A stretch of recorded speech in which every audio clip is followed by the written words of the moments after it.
Hello বন্ধুরা, কেমন আছেন? আশা করি ভালো আছেন।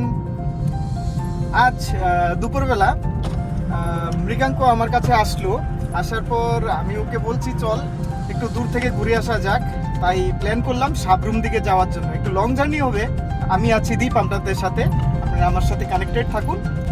রাস্তা এমনিতে খুবই ভালো, সাউথ সাইডে ত্রিপুরার। তো আশা করি সেরকম খুব একটা এক্সস্টেড ফিল হবে না।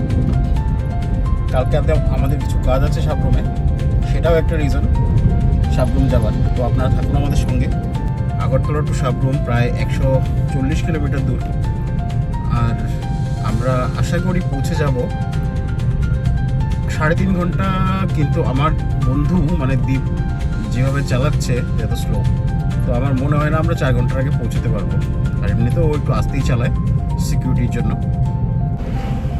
আমরা এখন পৌঁছে গেছি বিশালগড়, আর কিছুক্ষণের মধ্যে আমরা বাইপাসে ঢুকবো।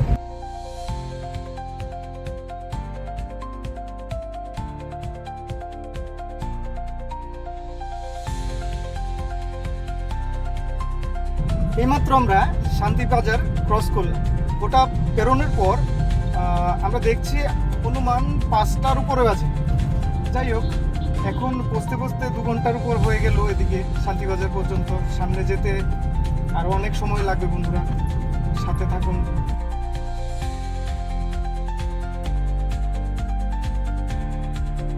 আমরা শান্তিবিলা গেস্ট হাউসে পৌঁছে গেছি।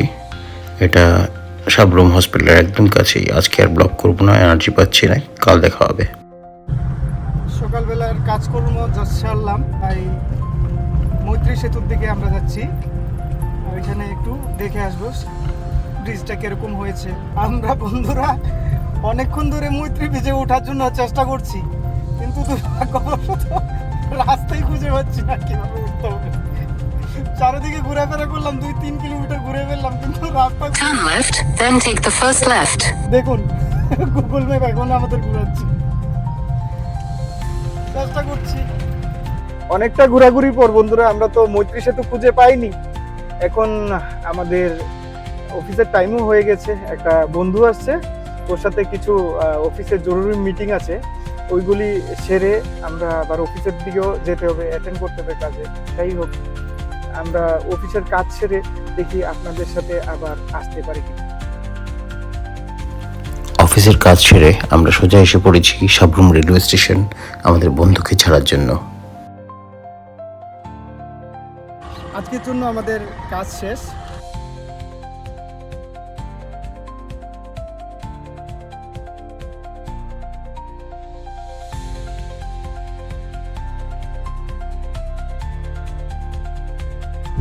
আমরা জাস্ট রেল স্টেশন থেকে বেরোলাম।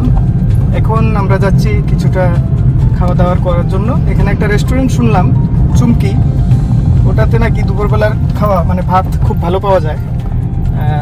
আমরা ওইখানে যাচ্ছি, গিয়ে খাওয়া দাওয়া করব, তারপর একটু ঘুরে আসবো শহরটা।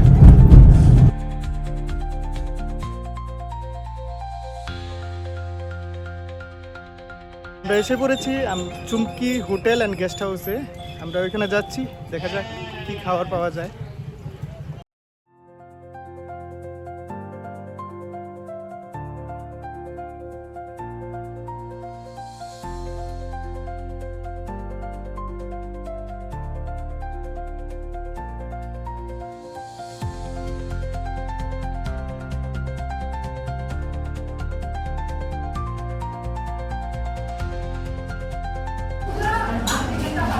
ভাত গরমই আছে, আলু ভাজা, ডাল, সাথে স্যালাড। আমরা নিয়েছিলাম ভেজ থালি ও দেশি চিকেন, এবং ভালোই ছিল। খাওয়া টাওয়া জাস্ট শেষ করে বেরোলাম। খাওয়া টাওয়া ঠিকঠাকই ছিল। এখন আমরা একটু শহরটাকে দেখছি। আমরা আছি বাজারের মধ্যে।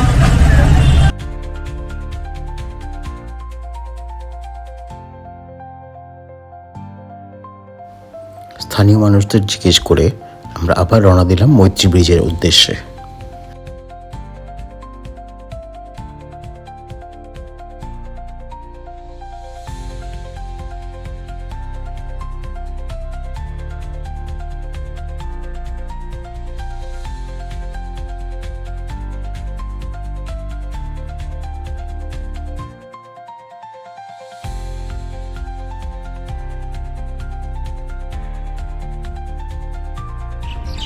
আমরা পৌঁছে গেছি মৈত্রী সেতুতে। ভারত এবং বাংলাদেশের যে পরিস্থিতি আছে সেটা এখন ঠিকঠাক নেই, সেই অবস্থার মধ্যে সেতুটা আপাতত বন্ধ আছে। আপনারা ক্লিয়ারলি দেখতে পাচ্ছেন এখানে স্টপ সাইন করা আছে এবং ব্যারিকেড দেওয়া আছে।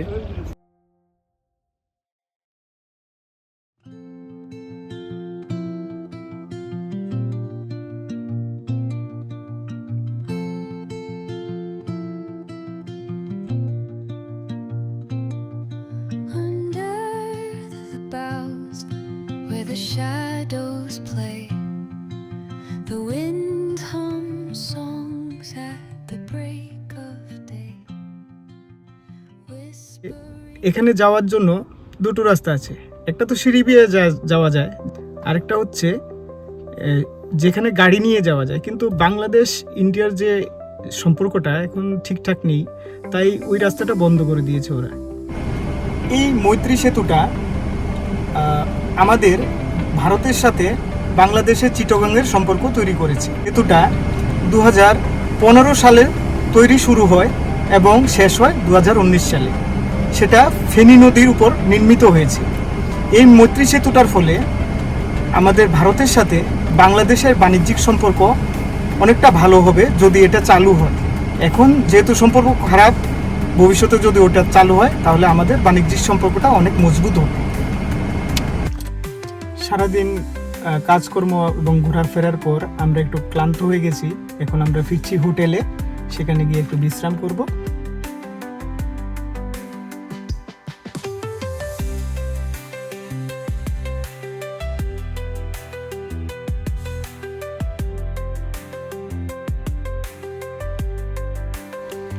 রুমগুলো বেশ ভালো ও পরিষ্কার পরিচ্ছন্ন।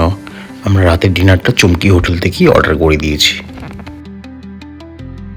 প্যাকিংটা খুব ভালোই করেছে চুমকি হোটেল থেকে।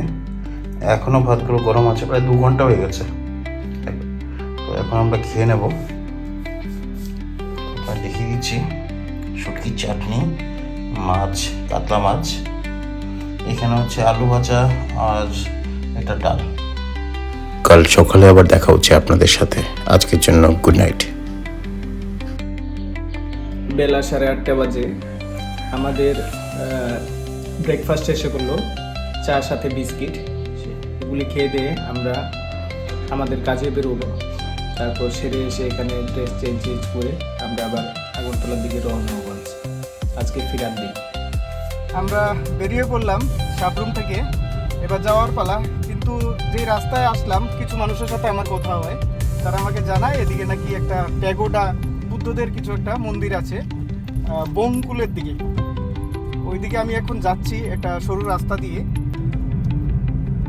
ওখানে গিয়ে আপনাদের প্যাগোডাটা দেখাচ্ছি।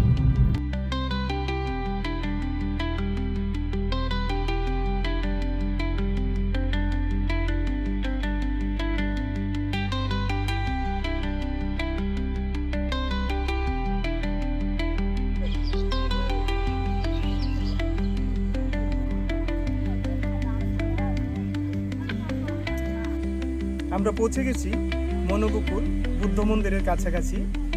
এই বুদ্ধ মন্দিরটা যাওয়ার আগে অনেকগুলো সারি সারি পাম গাছ দেখতে পেলাম, খুব সুন্দর দৃশ্য। সেখানে এসে আমরা একটু দাঁড়ালাম, একটু উপভোগ করলাম সিনারিগুলি। তারপর সামনের দিকে যাব, মন্দিরটাকে দেখব। তার আগে একটা কথা বলে রাখি, এই বুদ্ধ মন্দিরটা আগরতলা থেকে 155 কিলোমিটারের মতো দূরত্ব আছে, আর সাবরুম থেকে আনুমানিক 20 কিলোমিটার মতো দূরত্ব আছে। সাবরুম মেন রোড থেকে ডান দিকে একটা রাস্তা যায়, ওই রাস্তা দিয়ে ঢুকতে হয়। এই বুদ্ধ মন্দিরটা মহামুনি প্যাগোডা স্বয়ং দলাই লামা নিজে হাতে ইনোগ্রেট করে গেছেন। এখানে থাকার ব্যবস্থা আছে, যারা আসবেন তারা থাকতে পারবেন এখানে। প্রতি বছর মার্চ এপ্রিলে এখানে একটা অনেক বড় মেলা অনুষ্ঠিত হয়। আমরা চেষ্টা করব মার্চ এপ্রিলের দিকে কোনোবার আসার জন্য। চলুন তাহলে ঘুরে আসা যাক মহামুনি মন্দির থেকে।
এখন পৌঁছে গেছি উদয়পুর।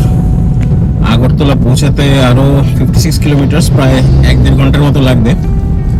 আজকের ভিডিও আমরা এখানেই শেষ করছি, কিন্তু আমাদের সঙ্গে থাকুন আর লাইক, সাবস্ক্রাইব আর ফলো করুন please. See you again, take care.